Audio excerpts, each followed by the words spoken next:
জান্নাতে যাওয়ার কিছু কিছু মাধ্যম ওয়াসিতা আছে। এর মধ্যে একটা ওয়াসিতা হলো নবীজিকে ভালোবাসা। যদি কোনো ব্যক্তি বলে আমি নবীকে ভালোবাসি না, সে জান্নাতে যেতে পারবে না। যারা বিশ্ব নবী সাল্লাল্লাহু আলাইহি ওয়াসাল্লামকে ভালোবাসবে তারাই জান্নাতে যেতে পারবে। এই জন্যই তো নবীজি সাল্লাল্লাহু আলাইহি ওয়াসাল্লাম বলেছেন যে আমার সুন্নতকে ভালোবাসবে সে আমাকে ভালোবাসলো, আর যে আমাকে ভালোবাসবে সে আমার সাথে জান্নাতে থাকবে। বোঝা গেল নবীজি সাল্লাল্লাহু আলাইহি ওয়াসাল্লামকে ভালোবাসা ছাড়া কোনো ব্যক্তি জান্নাতে যেতে পারবে না। কেউ যদি নামাজ পড়ে, রোজা রাখে, যাকাত দেয়, সদকা করে, আল্লাহ তাআলার যে সমস্ত হুকুম আছে পালন করে, কিন্তু নবীজিকে ভালোবাসে না, নবীজির প্রতি মহাব্বত রাখে না, সে ব্যক্তি জান্নাতে যেতে পারবে না। জান্নাতে যাওয়ার জন্য পূর্ব শর্ত হলো নবীজিকে ভালোবাসা। এই জন্য নবীজি সাল্লাল্লাহু আলাইহি ওয়াসাল্লামকে কেমন ভালোবাসতে হবে, আপনি আমি কেমন আশিকে রাসূল এবং সাহাবে কেরাম কেমন ছিল নবীজির প্রতি ভালোবাসা, আপনি আমার ভালোবাসা কেমন, নবীজির প্রতি সাহাবে কেরামের ভালোবাসা কেমন ছিল। দুইটা, আপনিও লোক আমিও লোক, আপনিও মানুষ আমিও মানুষ, সাহাবে কেরামও ছিল মানুষ, কিন্তু আপনি আমি সাহাবীর টাইটেল থেকে বঞ্চিত হলাম, আর সাহাবে কেরাম সাহাবীর টাইটেলটা অর্জন করেছে। তো মানুষ জিন্স একদিক দিয়ে জিন্স এক, টাইটেল ভিন্ন। আমাদের টাইটেল একটা, সাহাবে কেরামের টাইটেল একটা। সাহাবে কেরাম ওরা সাহাবীর মর্যাদা অর্জন করেছে। সাহাবী মর্যাদা অর্জন করেছে কিভাবে? তারা শুধু নবীজিকে ভালোবাসা ছাড়ে সাহাবী অর্জন করেন নাই, নবীজিকে ভালোবেসে সাহাবীর মর্যাদা অর্জন করেছেন।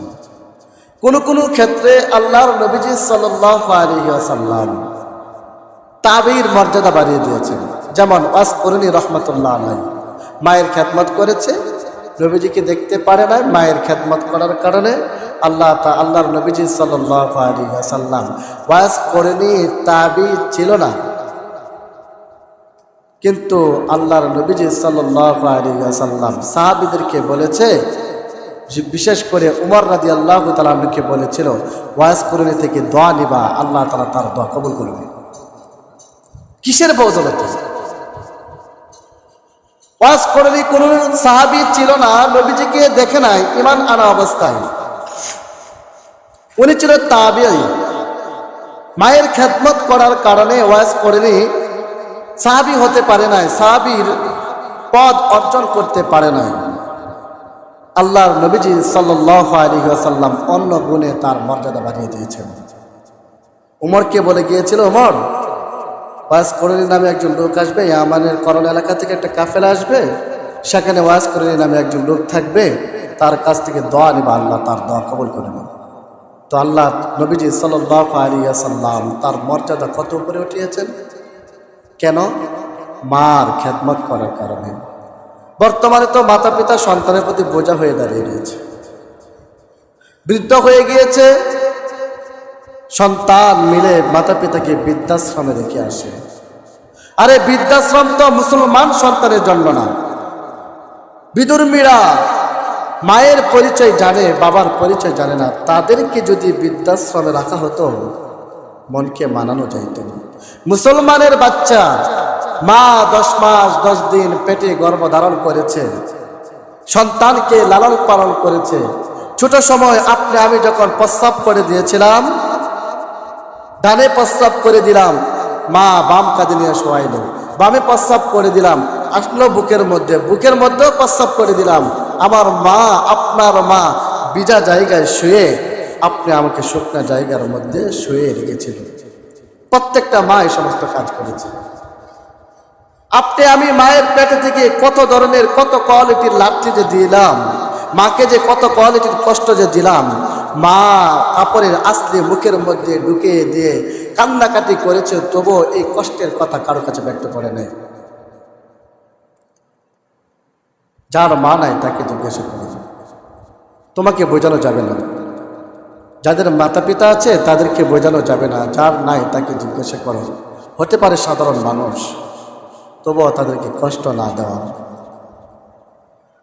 তো আল্লাহর নবীজি সাল্লাল্লাহু আলাইহি ওয়াসাল্লাম ওই তাবির মর্যাদা বাড়িয়ে দিয়েছেন মায়ের খেদমত করার কারণে। যেমন মাসালান ওয়াইস করণী রহমতুল্লাহ আলাইহি, নবীজি সাল্লাল্লাহু আলাইহি ওয়াসাল্লাম দুনিয়া থেকে চলে যাবে, দুনিয়া থেকে চলে যাওয়ার আগে ওয়াইস করণী রহমতুল্লাহ আলাইহি তো ঈমান এনেছিল। আশিকে রাসূল কেমন ছিল? উহুদের প্রান্তরে নবীজি সাল্লাল্লাহু আলাইহি ওয়াসাল্লামের দাঁত মোবারক শহীদ হয়েছে। কোনটা হয়েছে? সব দাঁত তো শহীদ হয় নাই, হয়েছে মাত্র কয়েকটা।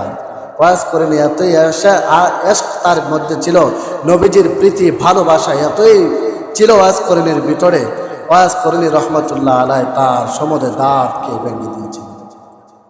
আমার নবীর দন্দান মোবারক শহীদ হয়েছে, আমি আমার জবানে দাঁত রাখবো না, মুখের মধ্যে দাঁত রাখবো না। তো কত প্রেম ছিল ওয়াজ করিনীর ভিতরে।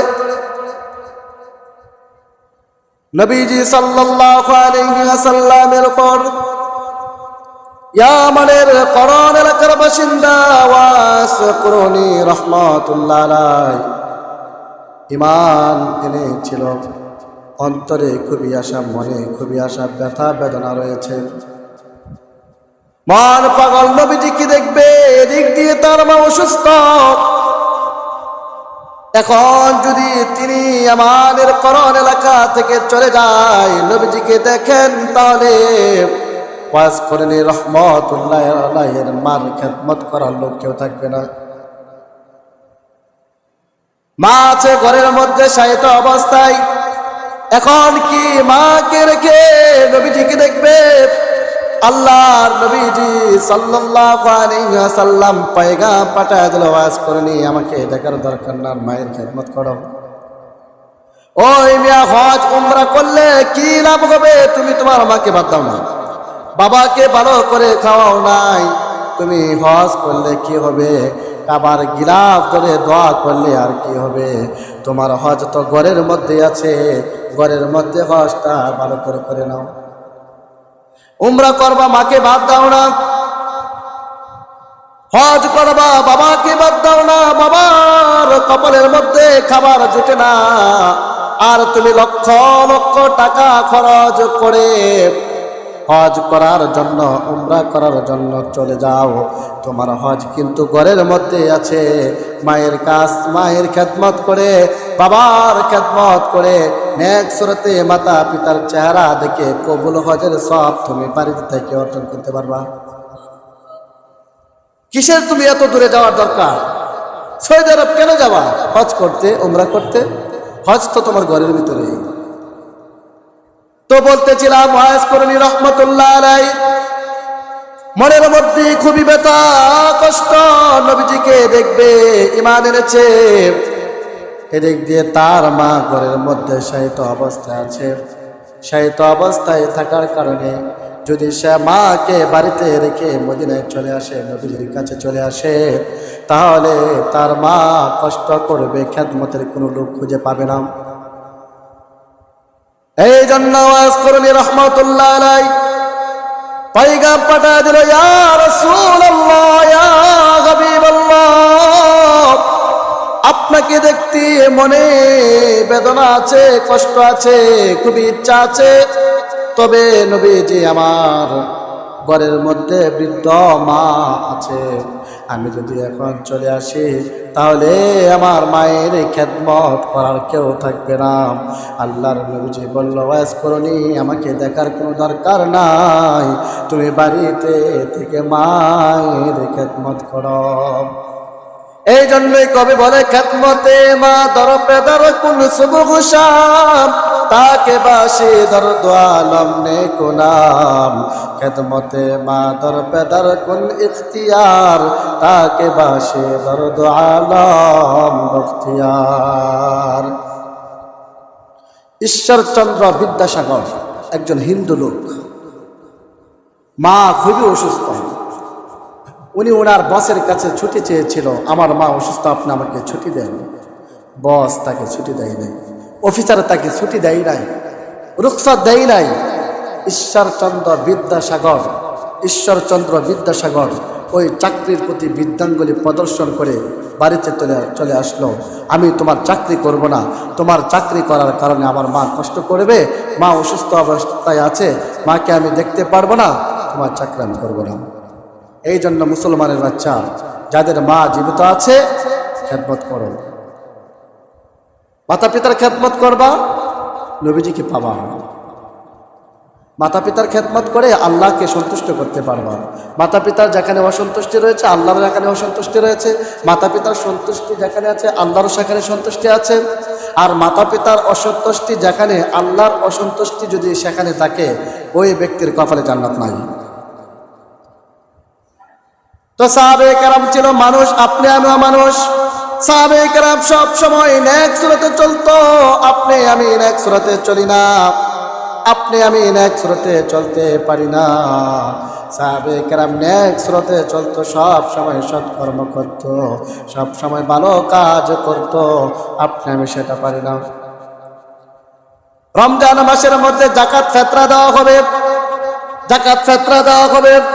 ব্যাংকের মধ্যে টাকা আছে, টাকার যে লভ্যাংশ আছে সেটা দিয়ে যাকাত দেওয়া হয়, ফিতরা দেওয়া হয়।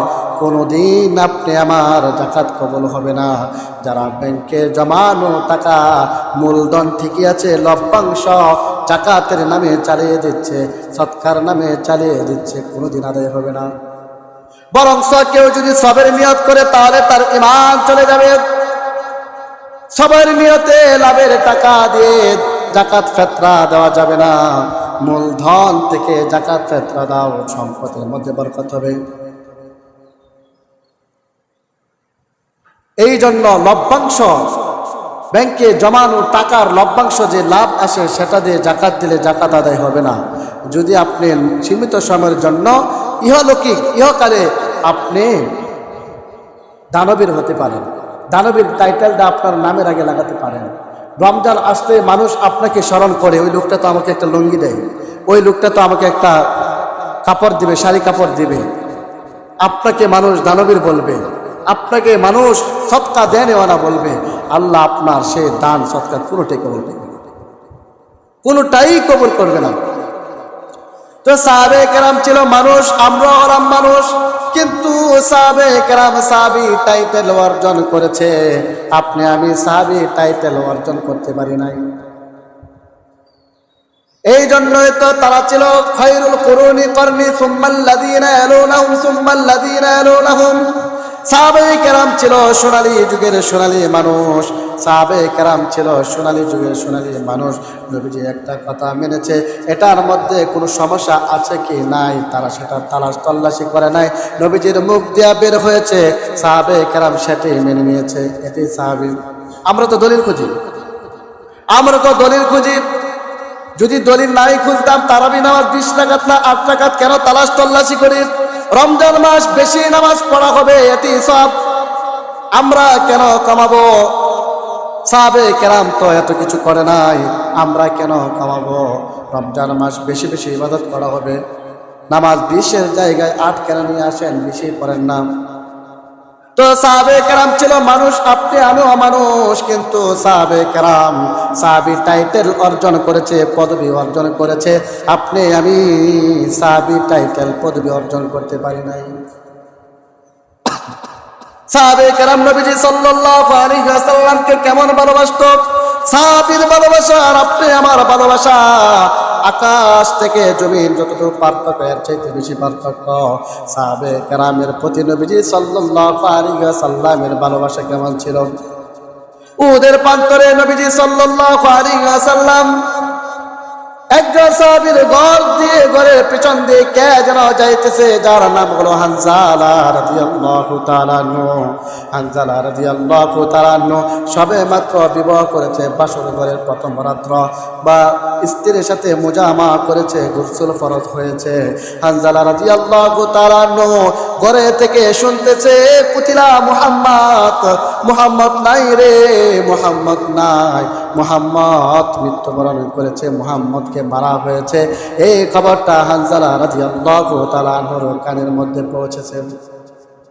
আয়া কি সংবাদ, কি পয়গাম আমার কাছে পৌঁছেছে?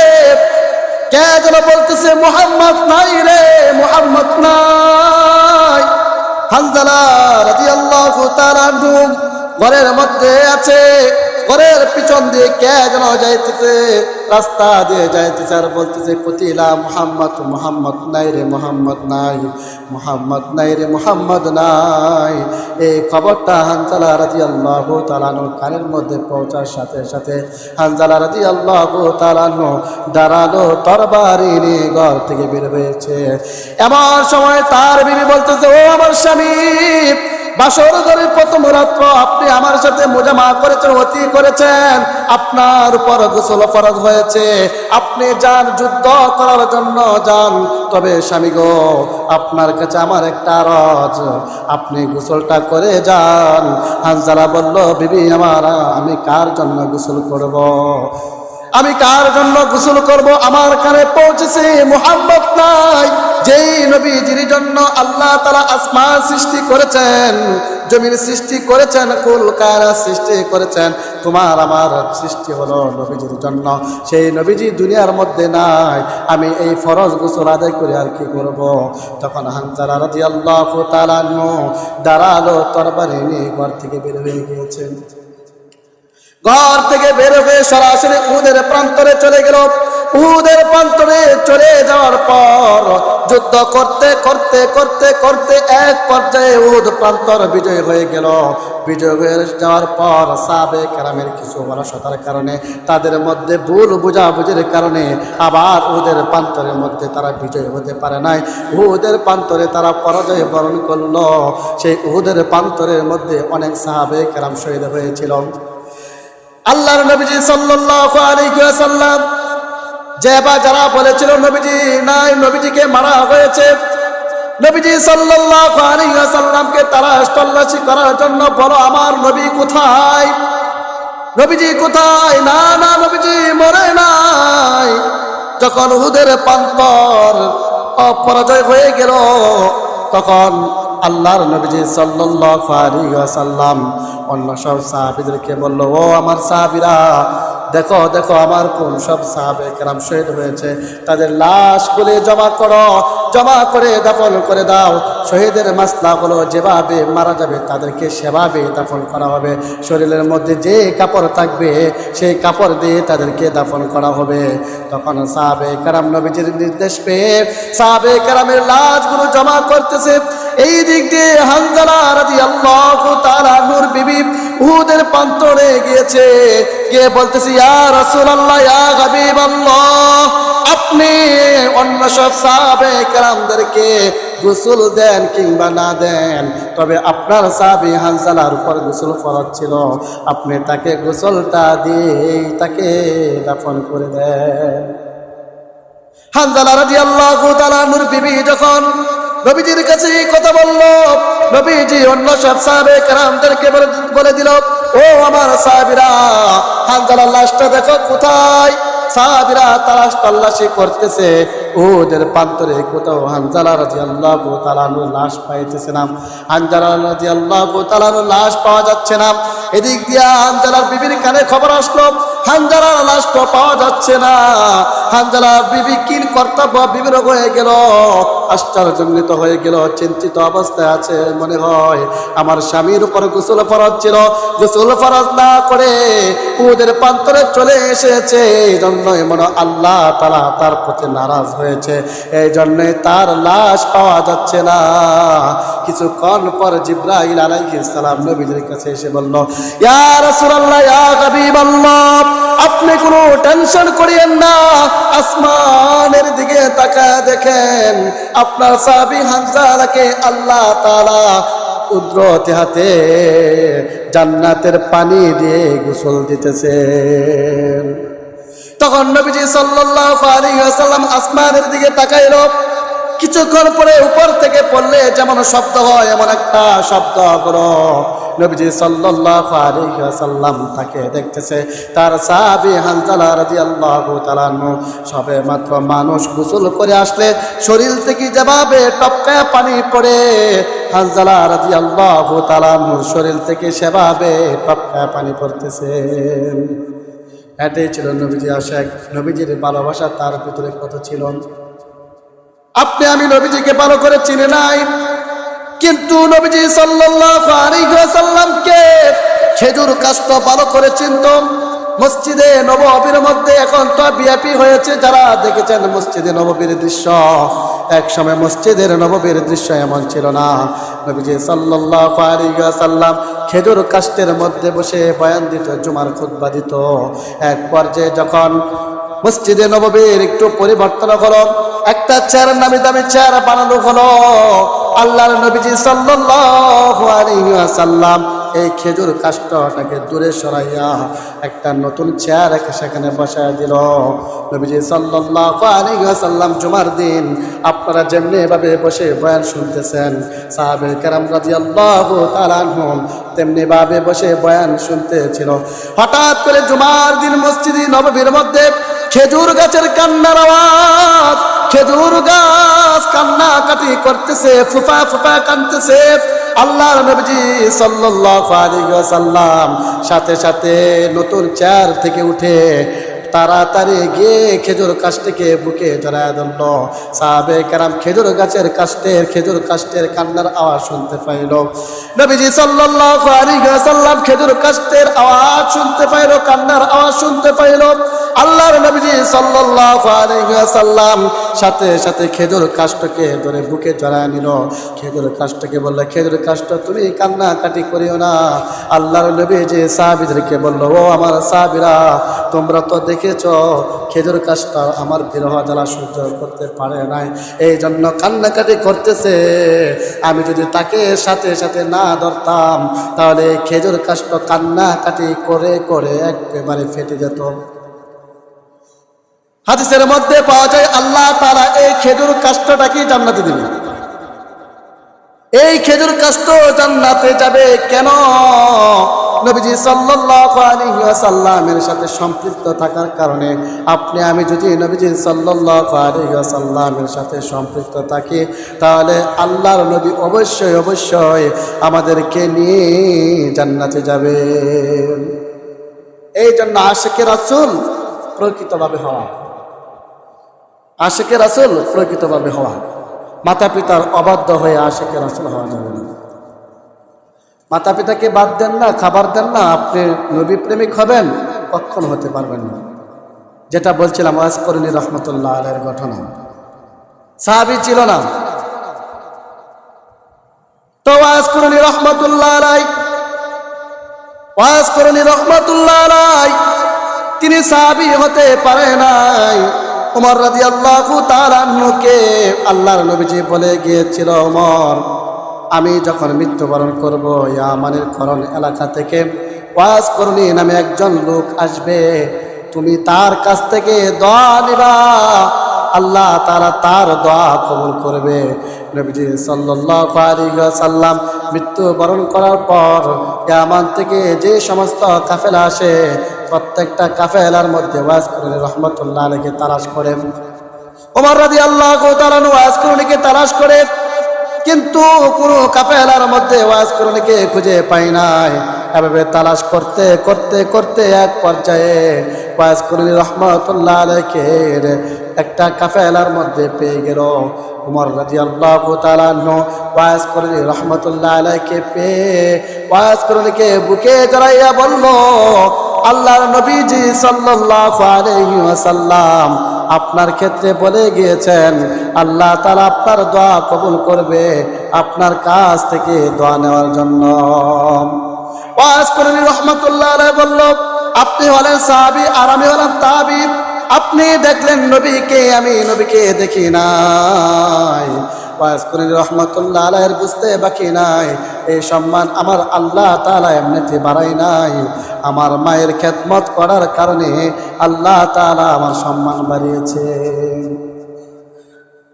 এই জন্য মায়ের খেদমত করা, বাবার খেদমত করা, উমরা করা দরকার নাই, হজ করা দরকার নাই, হজ তো তোমার বাড়িতে আছে। হজ উমরা করার মতো কবুল হজের সব পাওয়ার জন্য তোমার ঘরের ভিতরে তোমার পিতামাতা আছে, তাদেরকে খেদমত করো, নেক্সট সুরতে তাদের দিকে তাকাও, তাদেরকে ভালো অবস্থায় রাখো, কবুল হজের সব তুমি পাইবে।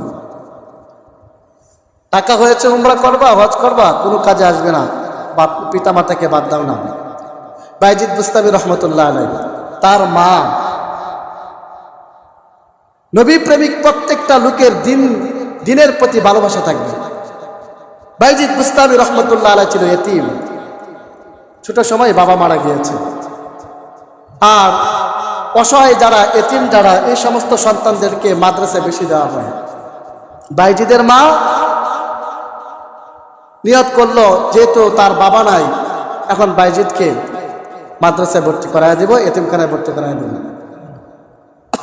বাইজিদ বুস্তামি রহমতুল্লাহ আলাইহি, ছোট্ট বাইজিদ, তখনও বুস্তামি হয় নাই, বুস্তামি তখনও হয় নাই বাইজিদ। ওই বাইজিদ বুস্তামি রহমতুল্লাহ আলাইহি, তার বাবা মারা গিয়েছে, তার মা মাদ্রাসায় নিয়ে গিয়েছে। নিয়ে যাওয়ার পর উস্তাদের কাছে বলে দিয়েছে, হুজুর, আমার সন্তান আপনার মতো না হওয়া পর্যন্ত বাইজিদ যেন বাড়িতে যেতে না পারে।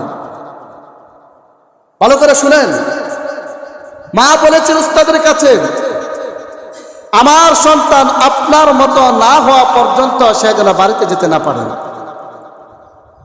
বাইজিদ বুস্তামি রহমতুল্লাহ আলাইহির ভিতরে মার কত দরদ ছিল।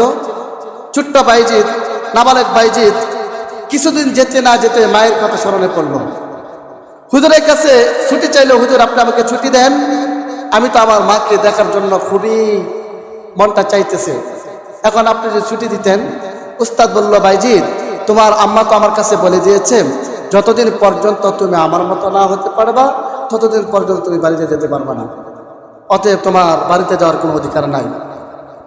বাইজিদ বুস্তামি রহমতুল্লাহ আলাইহি তবুও হুজুরকে পিরাপিরি করতেছে, হুজুর দেন না, মার চেহারা দেখবো, আপনি দেন না।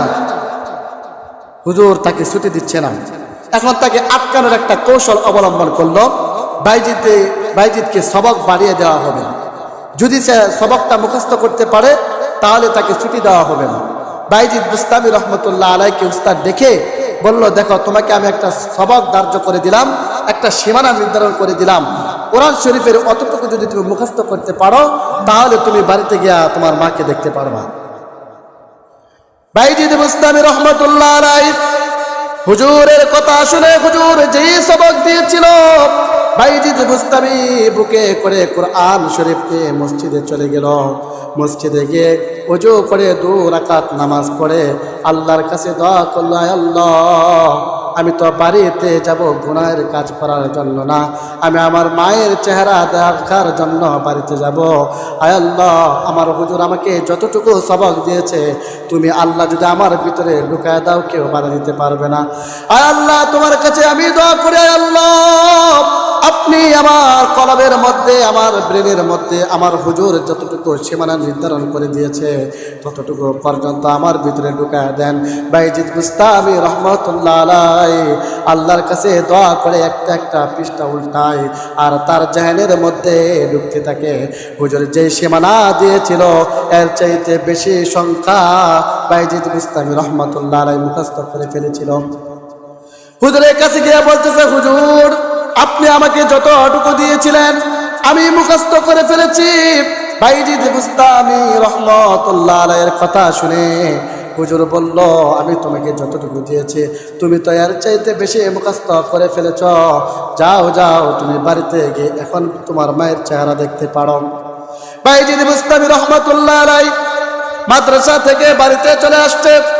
বাড়িতে চলে এসে দরজার মধ্যে করাগার করতেছে আর বলতেছে, মা আমি তোমার বাইজিদ।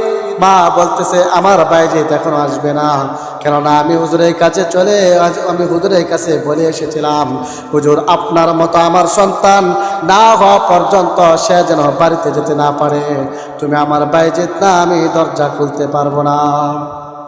বাইজিদ বুস্তামি রহমতুল্লাহ আলাইহি দরজার মধ্যে অনেকক্ষণ অপেক্ষা করার পর আবার পুনরায় মাদ্রাসায় চলে আসলো।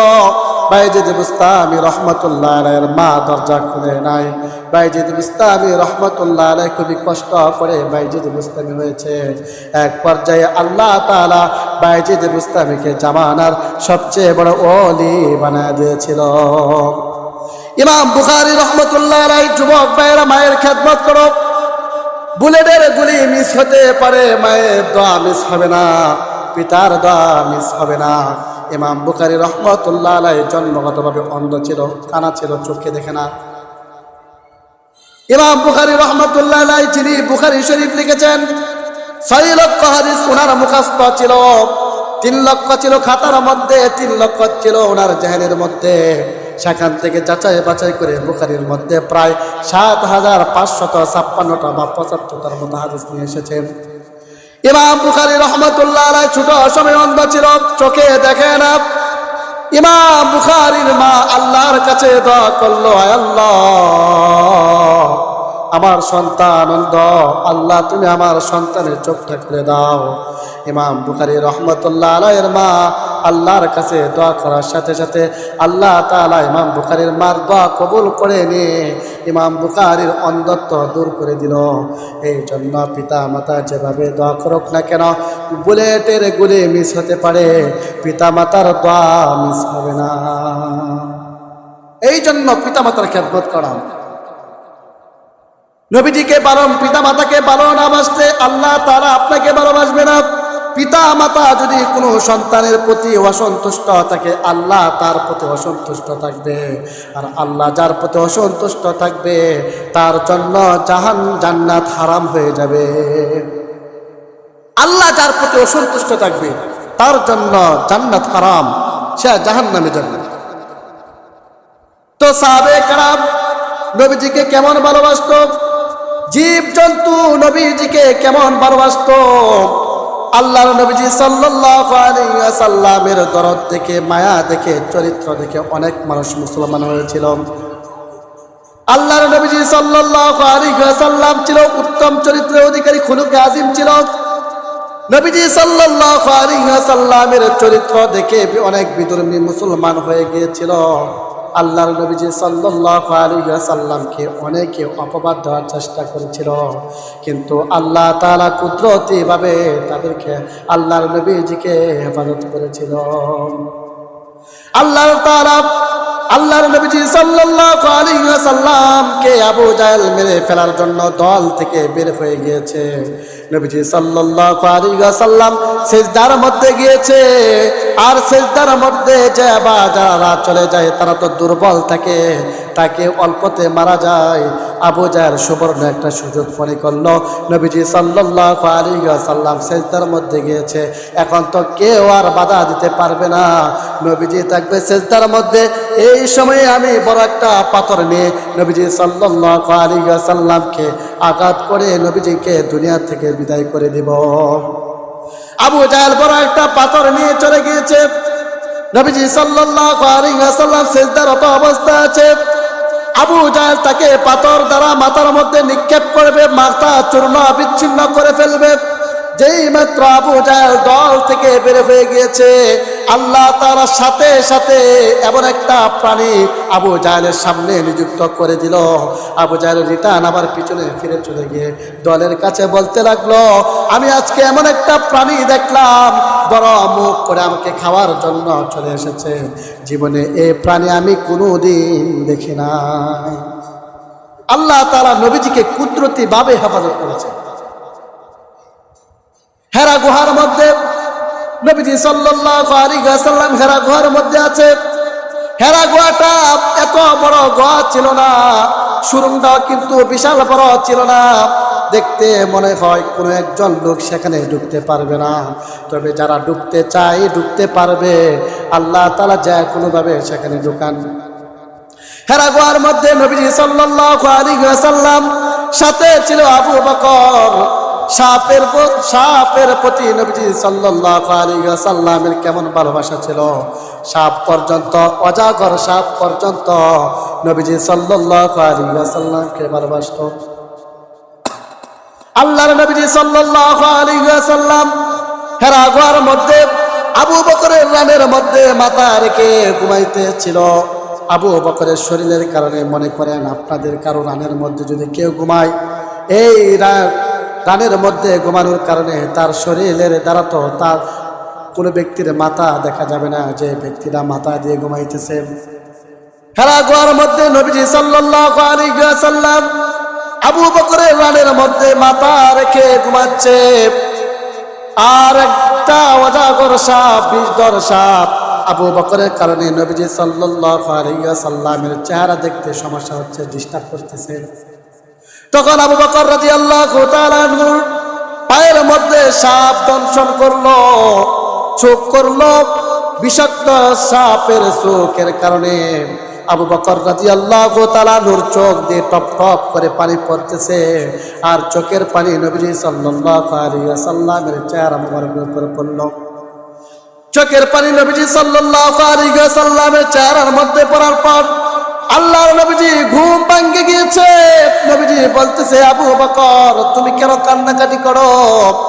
আবু বকর রাদিয়াল্লাহু তাআলা আনহু বলল, ইয়া রাসূলুল্লাহ, ইয়া হাবিবাল্লাহ, একটা অজাগর বিষধর সাপ আমাকে দংশন করেছে। এটার বিষের কারণে, ব্যথার কারণে আমার চোখ দিয়ে পানি পড়তেছে, আমি কান্নাকাটি করতেছি। আল্লাহর নবীজি সাল্লাল্লাহু আলাইহি ওয়াসাল্লামের লালার মধ্যে আল্লাহ তাআলা কি বরকত রেখেছেন। নবীজি সাল্লাল্লাহু আলাইহি ওয়াসাল্লাম আবু বকরকে বলল, আবু বকর তোমাকে কোথায় সাপ দংশন করেছে? আবু বকর দংশনের জায়গাটা দেখা দিল। নবীজি সাল্লাল্লাহু আলাইহি ওয়াসাল্লাম সাথে সাথে আঙ্গুল দিয়ে লালা, ঠোঁট, জিহ্বা থেকে লালা বের করে সাপ যেই জায়গার মধ্যে দংশন করেছিল সেই জায়গার মধ্যে লাগিয়ে দেওয়ার সাথে সাথে আবু বকর রাদিয়াল্লাহু তাআলা সুস্থ হয়ে গিয়েছিল। সাপেরও ভালোবাসা ছিল নবীজি সাল্লাল্লাহু আলাইহি ওয়াসাল্লামের প্রতি। এক গুইসাপ, ইহুদি বেটা বস্তার মধ্যে গুইসাপ নিয়ে আসছিল। গুইসাপ আনার পর ইহুদিকে নবীজি সাল্লাল্লাহু আলাইহি ওয়াসাল্লাম বলতেছে, এই ইহুদি, ওই ব্যক্তি তোমার ব্যাগের ভিতরে কি আছে বলো তো। এই কথা যখন বললো, ইহুদি তো ইহুদি, আর ইহুদির যে স্বভাব কেমন, হিটলার একজন লোক ছিল, সে ছিল ইহুদি। আমরা যেটা বিভিন্ন ইতিহাসের বইয়ের মধ্যে পাই আর কি, হিটলার সে ছিল ইহুদি। সে নিজে ইহুদি হয়েও 60 লক্ষ ইহুদি মেরেছিল।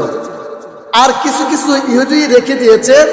তিনি বলে গিয়েছিল, আমি কিছু ইহুদি বাকি রাখলাম, মুসলমান যেন বুঝতে পারে ইহুদি যে কত খারাপ। তো নবীজি সাল্লাল্লাহু আলাইহি ওয়াসাল্লাম ইহুদিকে বলতেছে, ইহুদি তোমার বস্তার মধ্যে কি আছে?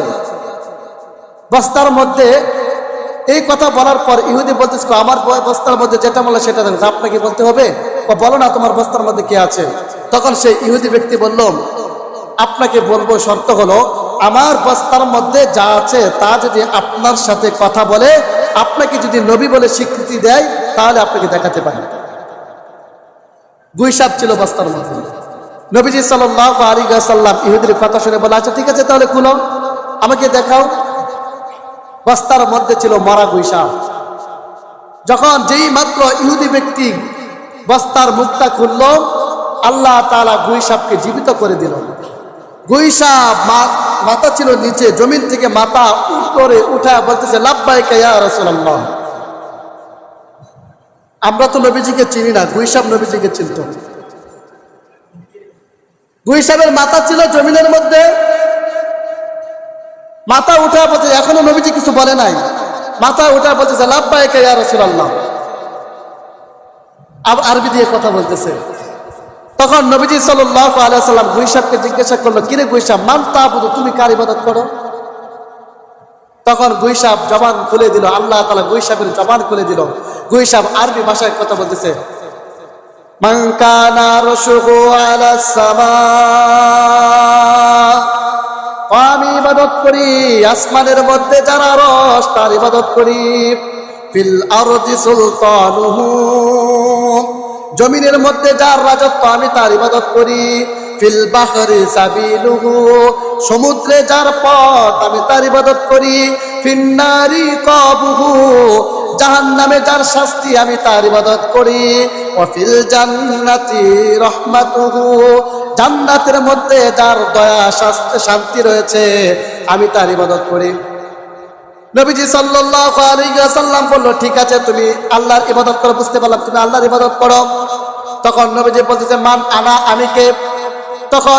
তখন ওই মরা গুইসাব বলতেছে, ইয়া রাসূলুল্লাহ, ইয়া হাবিবাল্লাহ, আপনি হলেন খাতামুন নবীয়্যিন, আপনি হলেন সর্বশেষ নবী, আপনি হলেন রাহমাতুল লিল আলামিন, আপনার পরে কোনো নবী আসবে না, আপনি হলেন সর্বশেষ নবী। এই কথা যখন গুইসাব বলল, গুইসাবের জবান দিয়ে যখন এই কথাটা বের হলো, ইহুদি ব্যক্তির সামনেই আসছে। ইহুদি ব্যক্তি আর দেরি করে নাই, নবীজি সাল্লাল্লাহু আলাইহি ওয়াসাল্লামকে কাছে বলল, ইয়া রাসূলুল্লাহ, ইয়া হাবিবাল্লাহ, আর আমি দেরি করব না, আপনি আমাকে কালিমা পড়াইয়া মুসলমান বানান। তখন এই ইহুদি ব্যক্তি কালিমা পড়ে মুসলমান হয়েছিল। তো আল্লাহর নবীজিকে ভালোবাসলে আল্লাহ তাআলাকে ভালোবাসা হবে। আল্লাহ তাআলাকে ভালোবাসলে আল্লাহ তাআলা দুইটা পুরস্কার করবে। একটা পুরস্কার হলো আল্লাহ তাআলা আমাদেরকে ভালোবাসবে, আরেকটা পুরস্কার হলো আল্লাহ তাআলা আমাদের সমস্ত গুনাহ খাতা মাফ করে দেবে। যে আলোচনাটুকু করলাম, আমাদেরকে প্রকৃতপক্ষে আশিকে রাসূল হওয়ার তৌফিক দান করুন। নাসরুম মিনাল্লাহি ওয়া